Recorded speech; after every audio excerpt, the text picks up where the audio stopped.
준비하는 과정에서 이건 이러다가는 한 3시간 걸리겠다 싶어서 과감하게 밤을 잘랐습니다. 좋으시죠? 여러분의 얼굴에 희색이 가득합니다. 감사합니다. 제목을 이렇게 정해봤습니다. 무덤을 뚫고 들어오는 생명의 빛, 이렇게 정해봤습니다. 여러분이 혹시 높고 큰 산을 여행하시거나 하이킹하시거나 걸을 때에 우리는 반드시 곳곳에 마련된 대피소라든가 쉼터를 지나가게 마련이죠. 그러니까 며칠씩 걸리는 아주 긴 산행을 끝마치기까지는 적어도 2-3번의 멈춤이나 수면을 취해야만 합니다. 오늘 본문 말씀이 놓여있는 그 큰 그림 속에 이 본문 말씀의 위치는 참으로 중요한 변곡점과 같아 보입니다. 그러니까 산이 높은 만큼 계곡도 깊은 것과 같은 이치죠. 우리 에티오피아 내시를 추격해 오신 예수님의 끈질긴 사랑이 이전에 열매를 우리가 확인했었고, 이제 오늘 이야기는 사울이라는 그 사람, 그 사람 그 코에서죠, 그 거친 숨을 들이쉬기를 또 살기를 띠고 있고 아주 미쳐 날뛰고 있는 이 야생마와 같은 자가 어떻게 복종케 하셨는지 그 이야기가 오늘 읽은 말씀입니다. 마치 들짐승 같은 야생마와 같은 사울의 코에 곱비를 뚫는 이야기와 같습니다. 여러분, 곱비가 뭔지 아십니까? 그 젊은 뉴 제너레이션 피플 압니까? 곱비가 뭔지 아십니까? 소라든가 말이라든가 재갈을 물리기 위해서 이 소의 코를 여기 구멍을 뻥 뚫어요, 안에서. 그리고 구멍을 뚫어가지고 쇠를 낍니다. 쇠나 끼든 뭐 나무를 끼든. 그래서 그 줄을 끝에 옆에 매달아서 오른쪽을 당기면 머리가 이렇게 가게 하고 왼쪽을 당기면 이렇게 가게 하죠. 그래서 컨트롤하는 겁니다. 마치 스티어링 휠처럼 이렇게 그렇게 쓸게 하는 그게 곱비라고 합니다. 곱비. 말 곱비를 딱 힘차게 당겨라고 할 때 곱비가 그겁니다. 그래서 여기 젊은 분들이 좀 이렇게 뭐랄까요, 나대거나 통제 없이 막 할 때 곱비를 당겨라, 뭐 이렇게 부모들은 그렇게 얘기하기도 합니다. 그렇다고 해서 여러분, 젊은 여러분들의 코에 이렇게 곱비를 확 끼거나 그럴 필요는 없겠죠, 진짜로.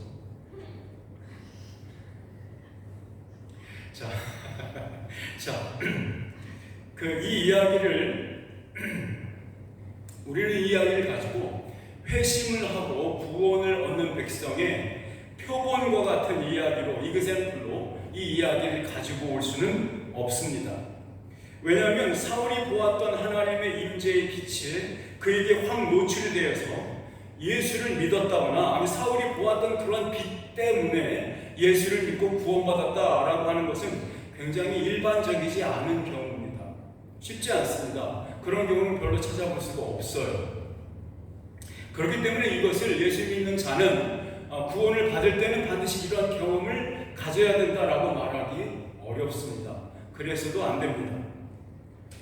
자, 지금까지 우리는요, 이 누가와 함께 이 사도행전 1장부터 9장까지의 여행을 하는 중에 마치 하늘의 병거와 불말이 이끌던 그 구원의 마차가 굉장히 무척이나 빠르고도 경이로운 여행을 하고 있었습니다. 예루살렘의 거의 모든 백성들의 숫자가 예수님을 믿었고 유대의 방방곡곡에 있었던 사람들이 예수를 하나님의 아들이라고 노래하는 소리가 집집마다 가득한 그러한 상황에 이르렀죠.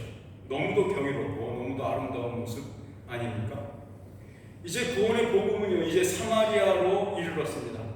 이제 백성들은 그의 부르심에 예수 그리스도의 부르심에 순종하면서 믿음의 자녀가 되었습니다.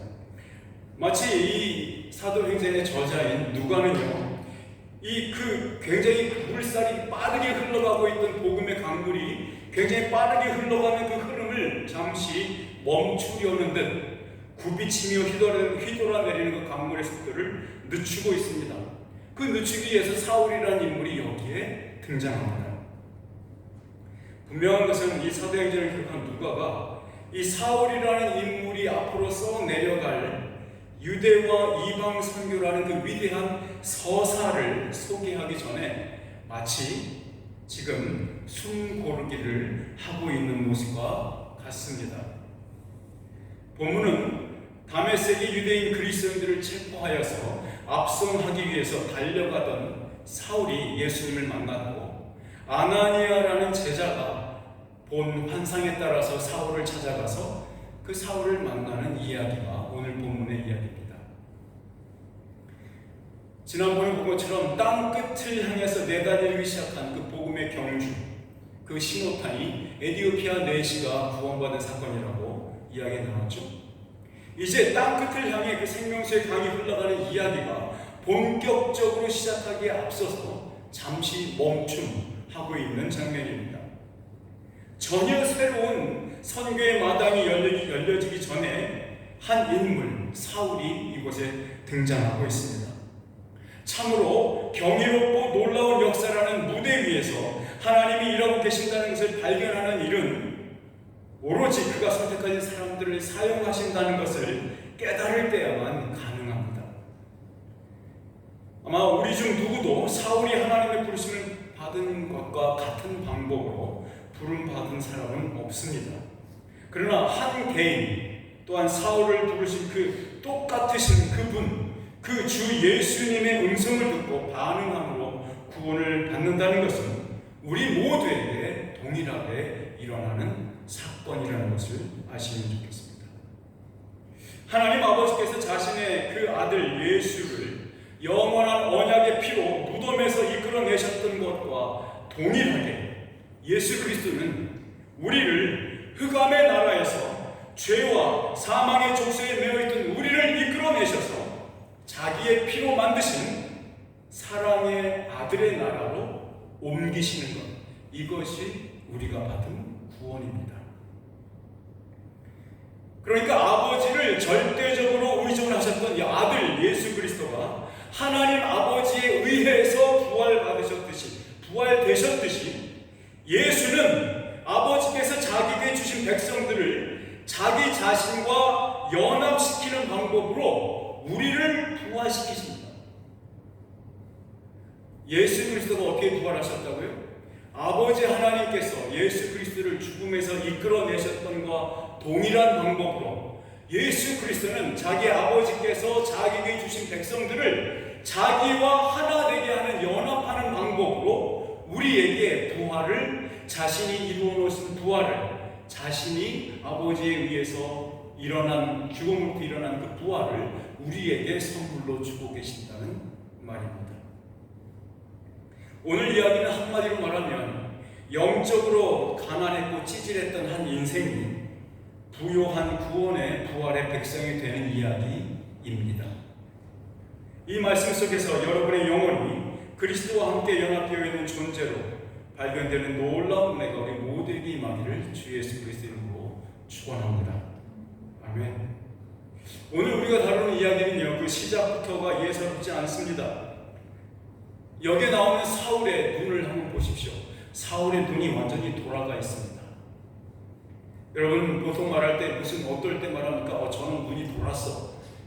머리가 정신이 돌았다는 얘기가 아니라 눈이 완전히 돌아가 있어, 이렇게 말할 때 눈이 헷가닥 뒤집혀 있어, 아니면 보이는 게 없어, 뭐 이런 겁니다. 그렇죠?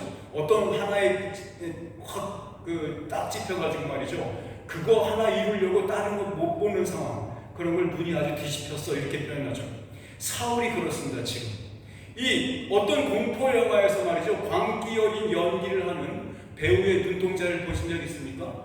호러 무비 같은 데 보면 가끔 그렇지 않습니까? 사람의 눈은 눈인데 눈동자가 없이 흰자리만 보이는 그런 거 말입니다. 지금 사울의 눈이 그렇습니다. 우리 본문 1절과 2절을 같이 한번 읽어볼까요? 자, 본문 1절과 2절입니다. 시작. 사울이 주의 제자들에게 대하여 여전히 위협과 살기가 등등하여 대제사장에 가서 밤에서 여러 회당에 가져갈 공문을 청하니, 이는 만일 그 도를 따르는 사람을 만나면 남녀를 막론하고 결박하여 예루살렘으로 잡아오려 함이라. 여러분, 당시에 아주 이 사울이라는 이름은 매우 흔했던 히브리식 이름이었습니다. 그런데 이 사람은 학식이 배운 게 워낙 가방끈이 길었던 사람입니다. 길기만 한 건가요? 꽤 좋은 가방을 메고 있었죠. 그런데 이런 사람의 모습을 지금 위협과 살기가 등등하다라고 하고 표현하고 있는 이것은요, 보통의 정상적인 상태가 아니었다는 것을 말해주는 거예요.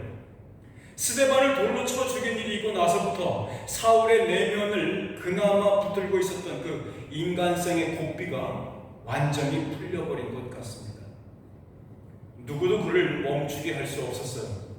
살기 가득한 격한 숨소리가 주변 사람들을 질리게 만들었습니다. 사울과 그의 부하들은 예루살렘 곳곳에 예수 공동체원들의 집들을 수색하기 시작했습니다. 닥치는 대로 잡았죠. 닥치는 대로 감옥에 쳐넣었습니다. 사울은 이제 그 기세를 몰아 다메섹으로 눈을 돌리고 있습니다. 예루살렘에서의 기독교 박해 활동이 식상해져서인가요? 아니면 거의 다 잡았다고 생각한 것일까요? 이제 이 바깥으로 유대 바로 바깥인 다메섹이라는 큰 도시로 피했다는 사람들이 그 소식을 그 첩보를 많이 듣고는 그곳으로 향한 것 같습니다. 이 다메섹은요, 예루살렘에서부터 도산거리로 216km나 됩니다. 도산거리가 무슨 말인지 아십니까? 지도에 나와 있는, 지도에서 이렇게 지도가 있지 않습니까? 지도를 이렇게 직선으로 쭉 걷는 거 직선거리라고 부르기도 하거든요. 이렇게 어디에서 A 지점에서 B 지점까지 지도에 나와 있다 생각하시면 A 지점과 B 지점을 그냥 쭉 하나의 라인으로 딱 그으면 그거를 도산거리 혹은 그렇죠, 도산거리라고 그러죠. 지도상의 거리. 그래서 그 지도상의 거리가 216km나 되거든요. 만약에 거기를 여행하려면요, 적어도 6일은 걸립니다. 중간중간 쉬기도 하고 말도 쉬어야 되니까요. 걸어가는 경우는 더더욱 그렇죠. 그러니까 6일이나 되는 그 길을 좋게 걸어야 했었죠. 왜 그랬을까요? 왜 사도가 되기 전에 이 사울이 왜 이 일에 그렇게 집착했고, 왜 이렇게 눈이 홀가닥 뒤집혀가지고 다메섹으로 사람들을 잡으려고 쫓아갈 수 있었을까요? 여러분, 우리나라도 그런 일을 겪은 적이 있죠. 옛날에 우리나라의 근대로 넘어오면서 일본에게 붙잡혀 일본의 포로가 되어서 그 식민지 국가였다가 이제 해방을 맞이한 다음에 어떤 일이 벌어졌냐면, 일본의 앞잡이였던 사람들 있잖아요. 그 사람들이 해방을 맞으니까 갑자기 가면을 바꿔 쓰고 뭘로 변했습니까? 반공투사로 변하죠. 그래서 사람들 여전히 잡아다가 가두고 여전히 고문하고 그런 일들을 했던 사람들이 여전히 있었죠. 그러니까 친일 반민족주의자로 일했던 사람들이 그 자신의 과거를 감추기 위해서 더더욱 반공주의의 가면을 써야만 했던 그 모습과 비슷하지 않을까요? 바울은요, 이 사울은 헬라파 유대인이었어요. 이 헬라파 유대인이었는데 이 원래 유대파 히브리인들보다 더 믿음이 충성 맹세라고 할까요? 더욱더 유대교의 성전에 대한 충성이 더 세다라는 걸 보이기 위해서 뭘 해야 되겠습니까? 예, 헬라파 유대인들, 그 사람들 크리스찬으로 변한 사람들을 잡는 거였어요. 그 일을 지금 사울이 하고 있는 거예요. 그냥 집집마다 수색하고 다메섹까지 쫓아가고 있는 바로 그런 형국입니다. 그걸 통해서 뭘 보여줬을까요? 예, 성전에 대한 자기의 충성심을 더욱더 사람들 앞에 보이고 싶었던 것 같아요. 사울은 다메섹에 있는 여러 회당들에게 협조를 강제하는 내용의 공문을 사내들인 공회로부터 얻어냈습니다. 그 대표자인 대제사장의 사인이 들어가 있었던 공문이죠. 이것은요, 얼마나 힘이 있었냐면 지역에 있는 유대인 회당들은 그 문서를 가진 자가 어떤 것을 요구하면 반드시 그 요구를 들어줘야 하는 그런 문서입니다. 옛날 우리나라 그 조선시대부터 있었던 암행어사 제도 아시죠?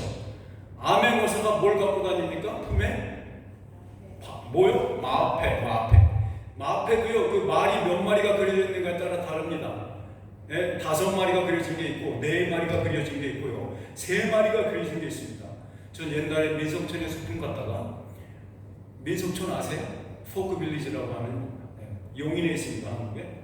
지금 거기에 가서 암행어사 마패를 갖고 사왔죠. 기념품으로 사와서 친구들이랑 장난치면서 그냥 뭐 약간 불리하다 싶으면 마패를 딱 꺼내가지고 어쨌든 이 문서가 그런 마패 역할을 했다 이해하시면 됩니다. 유대인들은요 늘 어느 곳에 가든 이방에 가면 늘 회당들을 지었고요. 그 회당을 중심으로 삶의 반경이 정해지는 사람들이었어요. 그래서 모든 네트워크의 중심지였습니다. 그래서 이 회당만 통제할 수 있으면 사울이 잡고자 했던 그 예수 공동체 사람들을 제자들을 물색하는 것은 어렵지 않은 일이었습니다. 예수님께서는 제자들에게 스스로 이렇게 드러내셨죠. 나는 길이요 진리요 생명이라 이렇게 말했죠. 요한복음 14장 1절 말씀이었죠. 아마도 이러한 가르침에 의해서 예수를 따랐던 사람들을 여러 호칭으로 불렀는데 그 중에 하나가 그 도를 따르는 사람들입니다. 앞에 나온 제자들이란 말과 같은 얘기죠. 형제들도 그런 말들로 쓰였던 말들 중에 하나입니다. 그러니까 사울이 손에 받아든 그 산헤드린 공회의 대제사장 직인이 찍힌 공문서는 다메섹에 있는 여러 회당들의 협조를 받았고 그곳으로 숨어 들어온 그리스도인들을 체포 및 압송할 수 있는 권한, 심지어는 즉결 처분도 가능한 권위, 권한을 부여받았던 그것을 증명하는 문서입니다. 아마도 지금 사울은 아주 의기양양하게 길을 가고 있었던 것 같습니다. 사울은 세상에 무서울 게 없었어요. 자기의 스승인 힐렐의 가르침과는 다른 결정들을 하다 보니 이제 마치 아무도 자기를 지원해주지 않는 것 같은 느낌을 가졌을 수도 있죠. 그러나 산헤드린의 권한을 등에 업은 지금의 사울에게는 누구의 가르침도 필요하지 않는, 누구의 명령도 들을 필요가 없는 그런 입장이었던 것 같습니다. 오히려 사자와 같이 포효하고 겁없이 덤벼들고 인정사정 볼 것 없이 먹이를 물어뜯는 정글의 맹수와도 같은 것 같습니다. 사울은 아마도 지금 이 순간이 자기 인생의 절정의 순간이라고 생각하고 있지 않았을까요? 바로 그 순간이었습니다. 본문 3절 말씀을 같이 한번 읽어볼게요. 시작. 사울이 길을 가다가 다메섹에 가까이 이르더니 호련히 하늘로부터 빛이 그를 둘러 비추는지라. 왜 예수님은 사울이 다메섹에 거의 다 가까이 갔을 때까지 자신을 드러내지 않으시고 기다리고 계셨을까요? 생각해 보세요. 예루살렘을 막 떠나자마자 예수님께서 빛을 확 비춰서 못 가게 막을 수도 있는 거지 않습니까? 그런데 왜 예수님께서는 다메섹에 거의 도착할 때까지 6일 동안이나 더 기다렸다가 빛을 확 비춰서 왜 기다리고 계셨을까요? 사울의 자만감은 이 자만심이죠. 자만심은 참으로 하늘을 찌르고 있었던 것 같습니다. 사울의 눈동자가 다 담아내지 못할 만큼 큰 다메섹 도시가 바로 코앞에 있는 상황입니다. 아마도 사울은 그렇게 생각할 수 있었을 겁니다.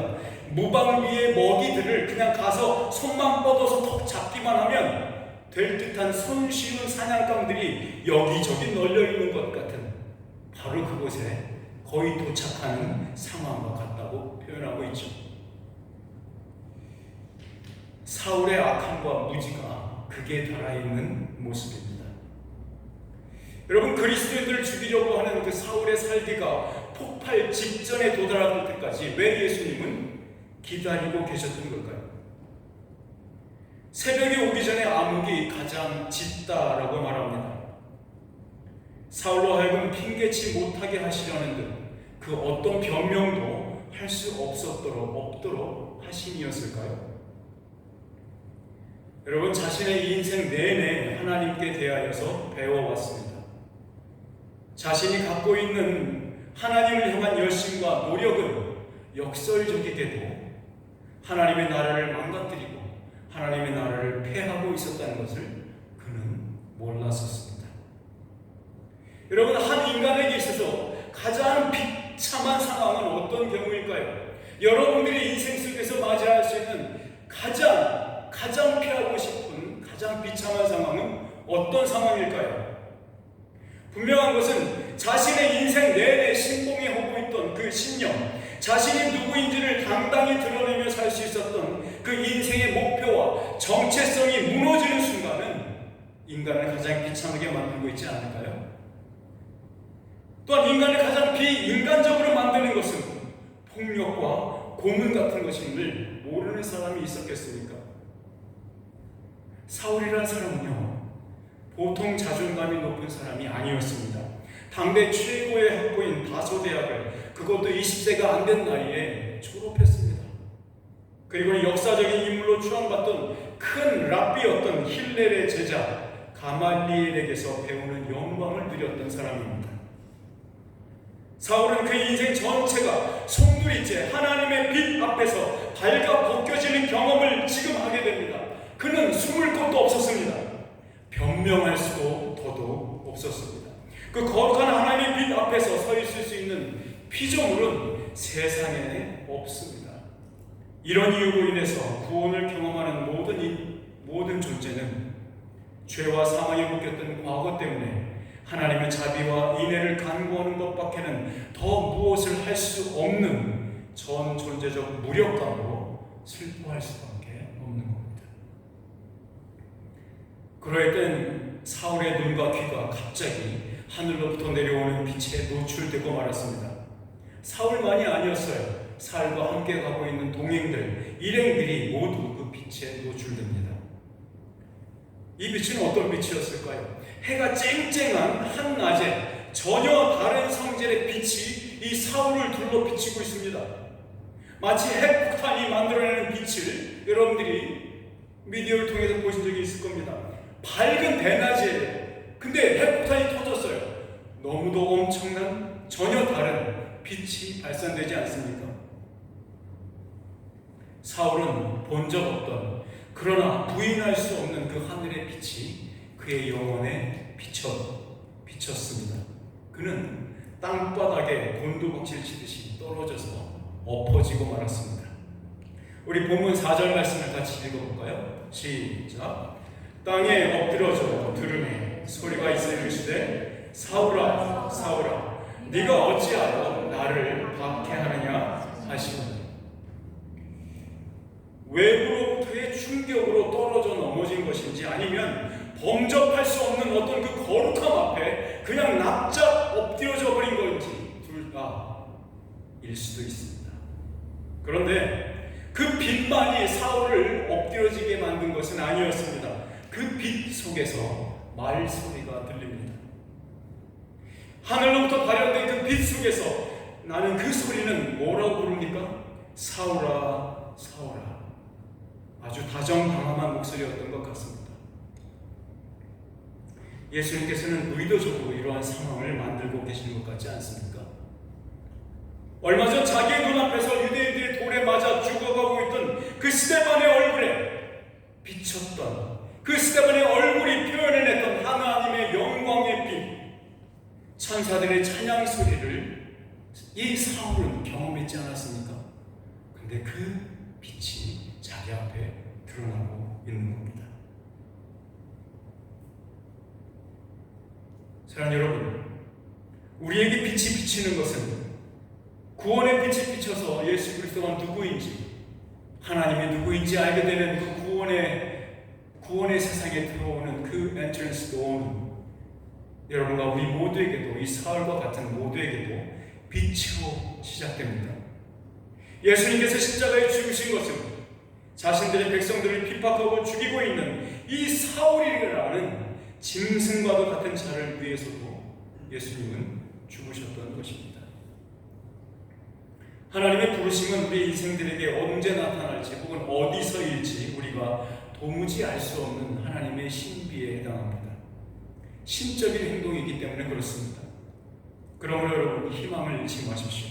혹시 오늘이 여러분께서 하늘의 빛과 그의 음성을 듣는 날일지 누가 알겠습니까? 그래서 혹시 주위에 교회를 힘들게 하고 어지럽게 하는 자가 있다면 그를 향해서 가장 다정한 목소리로 복을 빌어주셔야 합니다. 그의 이름을 불러주십시오. 세상 가장 부드럽고 관용적인 목소리로 말입니다. 그것이 신적 행동인 예수 그리스도의 부르심에 동참하시는 복된 믿음의 행위인 것입니다. 우리 모두가 그의 진리의 말씀을 통해서 그분이 부르시는 그 음성을 듣고 구원에 들어온 것처럼 여러분의 이웃들에게 그렇게 부르시는 것을 우리 주님께서는 보고 싶어 하시고 기뻐하시는 행동입니다. 하늘의 빛 속에서 부르신 음성의 사울은 이렇게 대답했습니다. 본문 5절 말씀을 보겠습니다. 시작. 대답하되 주여 누구시니까? 이르시되 나는 네가 핍박해 하는 예수라. 자, 여러분 이 말씀을 보고 이 구절을 보고 무엇이 생각나십니까? 첫 번째로 사울과 예수님은 전혀 몰랐던 사이가 분명합니다. 아니 적어도 사울은 이 말하는 분이 누군지, 자기에게 이 빛 속에서 말하고 있는 그 하늘에서 나는 그 음성의 주인이 누구인지 사울은 알지 못했습니다. 지금까지 사울이 믿어왔던, 공부를 통해서 알아왔던 그 하나님이 아닌 거였습니다. 그가 뭐라고 묻습니까? 누구십니까? 누구시니까? 라고 묻고 있지 않습니까? 그토록 오랜 기간 동안 최고의 교육기관에서 가말리엘이라는 당대의 최고의 랍비의 문화생으로 공부한 사울이 아니었습니까? 그런데 그가 지금 자기를 불러세우고 빛 속에서 자기를 부르시는 그분이 누구인지 알지 못합니다. 누구세요? 사울의 내면이 무질서했다는 것이 그 빛에 의해서 드러납니다. 그의 영혼은 생명력이 없는 혼돈한 상태임이 수치스럽게 노출되고 말았습니다. 사랑하는 여러분들, 우리 중 누구도 사울이 당하고 있는 이러한 상황을 맞지 않길 바라는 뿐입니다. 속된 말로 예수님께서 마지막에 여러분과 나를 앞에 세워놓고 네가 누구냐라고 묻는다면, 그런 상황이 된다면 얼마나 비참하겠습니까? 우리 마태복음 7장 21절로 27절 말씀을 같이 한번 읽어보면 좋겠습니다. 같이 읽겠습니다. 시작. 나더러 주여 주여 하는 자마다 다 천국에 들어갈 것이 아니요 다만 하늘에 계신 내 아버지 뜻대로 행하는 자라야 들어가리라. 그날에 많은 사람이 나더러 이르되 주여 주여 우리가 주의 이름으로 선지자 노릇하며 주의 이름으로 귀신을 쫓아내며 주의 이름으로 많은 권능을 행하지 아니하였나이까 하리니 그때에 내가 그들에게 밝히 말하되 내가 너희를 도무지 알지 못하니 불법을 행하는 자들아 내게서 떠나가라 하리라. 그러므로 누구든지 나의 이 말을 듣고 행하는 자는 그 길을 반석 위에 지은 사람 같으리니 비가 내리고 창수가 나고 바람이 불어 그 집에 부딪히되 무너지지 아니하나니 이는 주추를 반석 위에 놓은 까닭이요 나의 이 말을 듣고 행하지 아니하는 자는 그 집을 모래 위에 지은 어리석은 사람 같으리니 비가 내리고 창수가 나고 바람이 불어 그 집에 부딪힘에 무너져 그 무너짐이 심하니라. 사울은 주여 주여라고 불렀던 유대인이었습니다. 그렇게 그는 자신이 생각하고 믿는 바 의롭다고 여기던 일을 누구보다도 열심히 행하고 있었습니다. 그의 동료들 중 누구도 사울이 냈던 성과를 쫓아오지 못할 만큼 타인의 주장을 불허했던 정도로 뛰어났습니다. 유대교를 이단 사설로부터 지켜내려고 했고 보호하려고 했던 그의 열심은 아주 견고했죠. 그것이 사울 자신이 갖고 있었던 정체성이었습니다. 이것이 그의 유일한 영혼의 언어였습니다. 자기 인격의 전부였습니다. 그 언어로 예수 그리스도를 부르던 자와 다름이 없었죠. 사울의 호소와 간구는 아무리 애걸복걸해도 소용없는 일이었습니다. 왜냐하면 뭐라고 말했습니까? 내가 너희를 도무지 알지 못하니 불법을 행하는 자들아 내게서 떠나라 라는 하늘의 진노와 심판이 그를 비추었던 것이니까요. 금방 읽은 구절에서 마지막 구절은 사울이란 사람의 영혼의 현 상태를 말해주는 듯합니다. 이렇게 써 있습니다. 비가 내리고 창수가 나고 바람이 불어 그 집에 부딪힘에 무너져 그 무너짐이 심하니라. 여러분, 집은 한 인간의 내면을 둘러싸고 있는 영혼의 테두리, 영혼의 집과도 같습니다. 사울의 영혼은 거룩한 하나님의 빛에 노출되었고 사울의 영혼이 평안을 누려왔었던 그 가짜 집은 무너져 내리고 있습니다. 그 무너짐이 신망입니다. 그런데 이어지고 있는 예수 그리스도의 대답은 사울에게 있어서 더더욱 천천병력과도 같습니다. 뭐라고 말했습니까? 나는 네가 박해하는 예수다. 이 음성 앞에서 사울은 왜 자기의 영혼이 그렇게 철저히 무너져야 하는지 그것이 무엇인지 깨닫고 맙니다. 나는 네가 박해하는 예수라. 여기서 이 나를 보십시오. 나는 네가 박해하는 예수라. 여기에서 나를 보십시오. 헬라어로는 에고 에이미 예수스라는 말입니다. 나는 예수라라는 뜻입니다. 얼마 전 이스라엘의 최고 의결 기구인 산헤드린 공회와 그 선구와 본디오 빌라도의 공적인 판결에 의해서 십자가 사형이 집행되었던 바로 그 범죄자였던 그 나사렛 예수가 지금 자기 앞에서 말하고 계신다는 것을 깨닫고 있는 겁니다. 아니, 어떻게 죽었던 자가 살아났지? 진짜 다시 살아났다는 것인가? 아니, 그것도 모자라서 지금은 하늘의 권세를 가지신 하나님의 자리에서 통치하고 있단 말인가? 아니, 그럼 지금까지 내가 밤낮으로 눈에 불을 켜고 그 예수쟁이들을 체포해서 감옥에 쳐넣었던 내 행동은 뭐란 말입니까? 그토록 자신 있었고 모든 것을 구약을 근거로 두었고 모든 학자들이 동의해 주었던 내 이 행동은 얼마나 틀림이 없다고 사람들이 나한테 말해주었는가? 이 세상을 창조하신 분이, 율법을 주셨던 분이 바로 저 나사렛 예수였다는 말인가? 내가 한 모든 행동은 죽음에서 살아났을 뿐만 아니라 온 세상을 다스리고 계시는 저분을 내가 대적하고 있었던 건 아닌가? 도대체 내가 무슨 짓을 한 거지?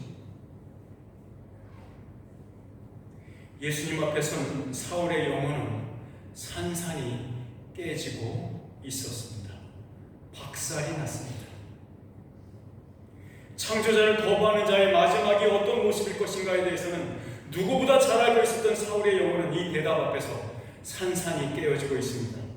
지금까지 내가 해왔던 이 모든 열심히 있는 일들이 허사였을 뿐만 아니라 도리어 하늘의 주인을 대항하는 대적자의 자리에 있었단 말인가 라고 생각합니다. 깨닫습니다. 나는 네가 핍박하는, 네가 박해하고 있는 예수라. 이 말은 사울에게는 사망 선고와 다름이 없었습니다. 아마도 사울은 마음속에서 이렇게 절규하고 있는 거 아니었을까요?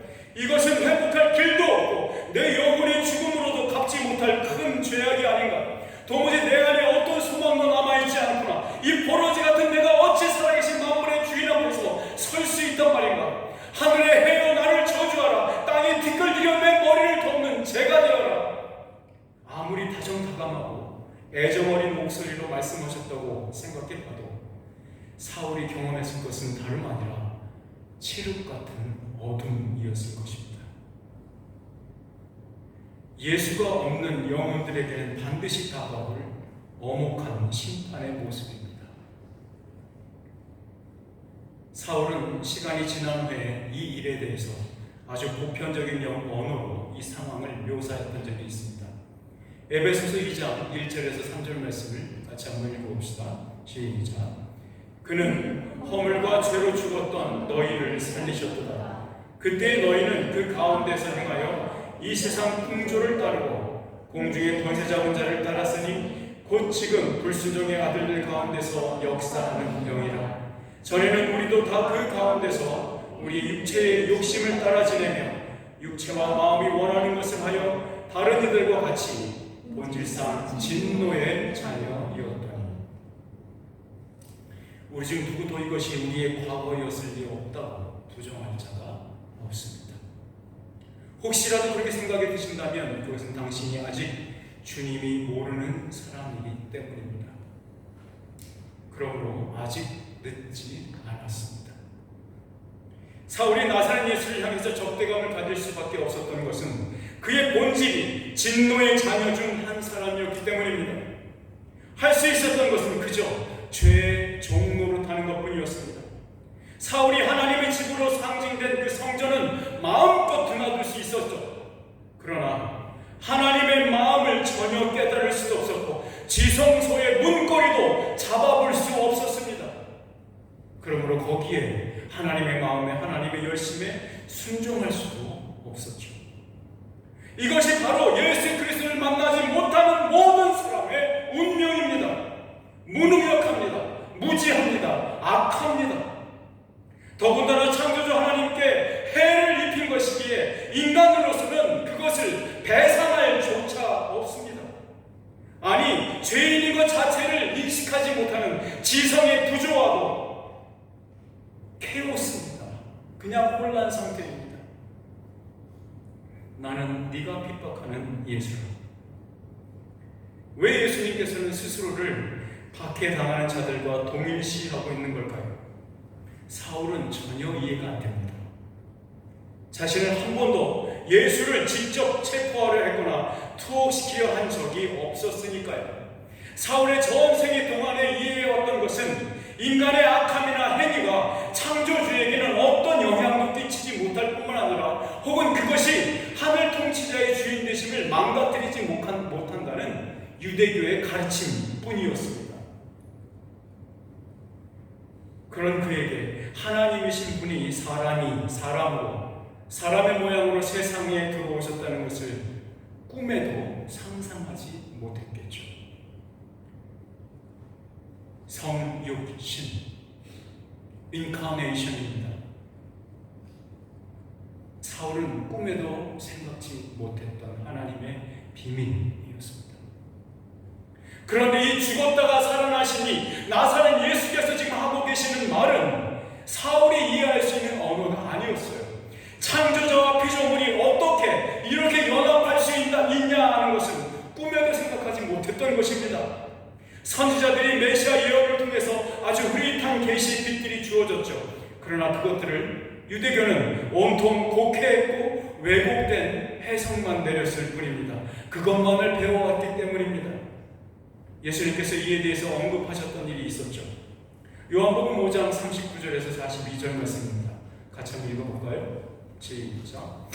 너희가 성경에서 영생을 얻는 줄 생각하고 성경을 연구하거니와 이 성경이 곧 내게 대하여 증언하는 것이라. 그러나 너희가 영생을 얻기 위하여 내게 오기를 원하지 아니하는도다. 나는 사람에게서 영광을 취하지 아니하노라. 다만 하나님을 사랑하는 것이 너희 속에 없음을 알아노라. 구약 성경이 그렇게 입이 터져라 말하는 것이 영생에 관한 것임에도 불구하고 어찌하여 그 생명이 그 영생이 왔음에도 그를 알아보지도 못했고 그에게 그 영생을 달라고 구하지도 않는다는 것이냐? 왜 그렇다고 말합니까? 하나님을 사랑하는 마음이 그 속에 없어서 예수 그리스도에게 나오고 있지 않는 거다라고 말하고 있지 않습니까? 이게 누구의 말입니까? 예수님이 하신 말입니다. 자, 여러분, 우리들에게 이 성육신이라는 말은 크리스마스만큼 매우 친숙한 말입니다. 그러나 예수님 당시 유대인들에게는 결코 상상할 수도 없는 말이었죠. 그저 누군가를 보내실 것이고 그가 자신들이 겪는 어려움과 포로 생활로부터 자유를 획득할 해방자의 역할을 할 것이라는 것만 믿고 있었습니다. 여전히 그 보내는 아버지 하나님과 보냄을 받음을 입은 자는 존재론적인 차이가 있어야 한다고 믿었던 것이 유대교의 가르침이었습니다. 사랑하는 여러분, 믿어야만 볼 수 있는 것이 있습니다.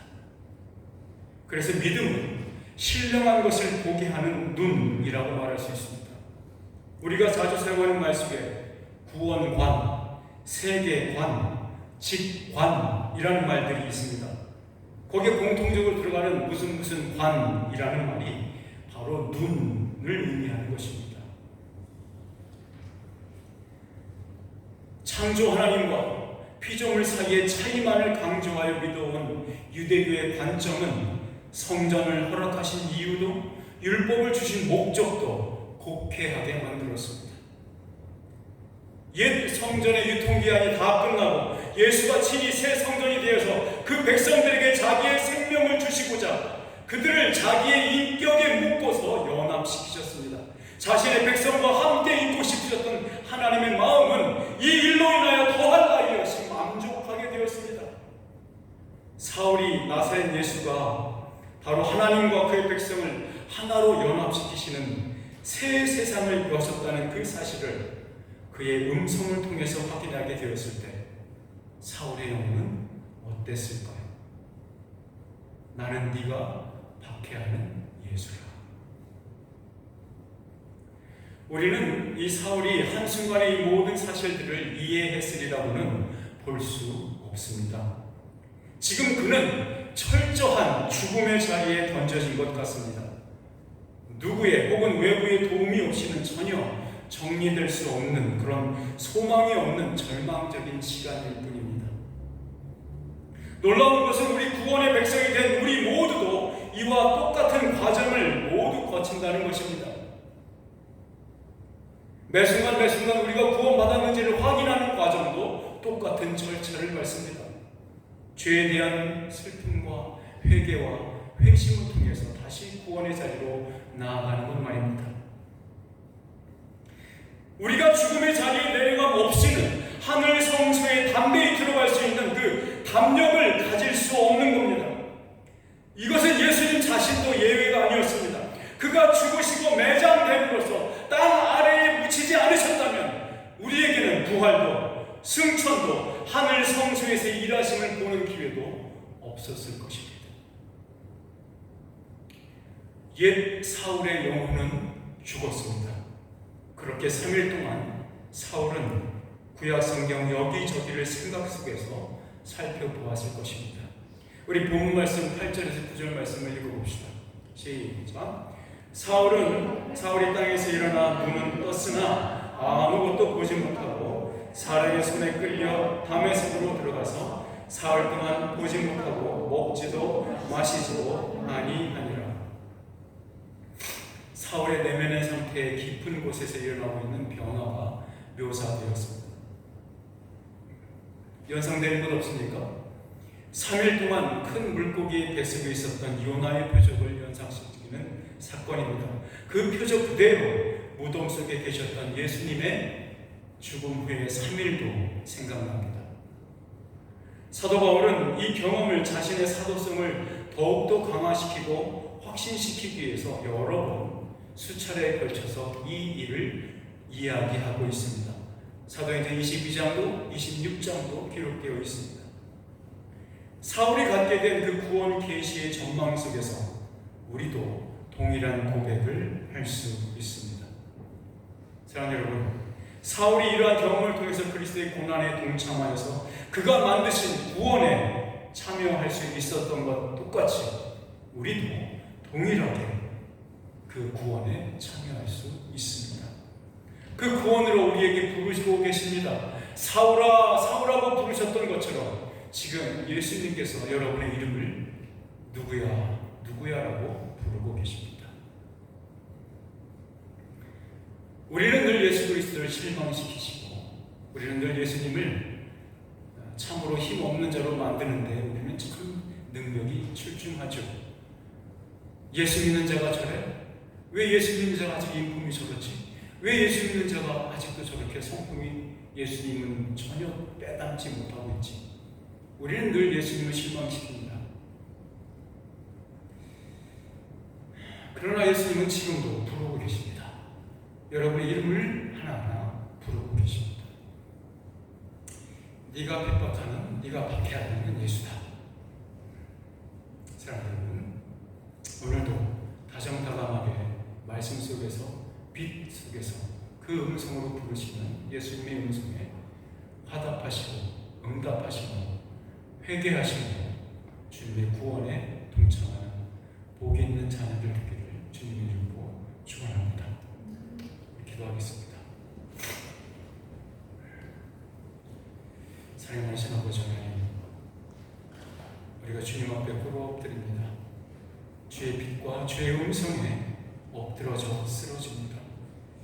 우리가 주님의 빛 앞에서 그의 음성 앞에서 어떻게 설 수 있겠습니까?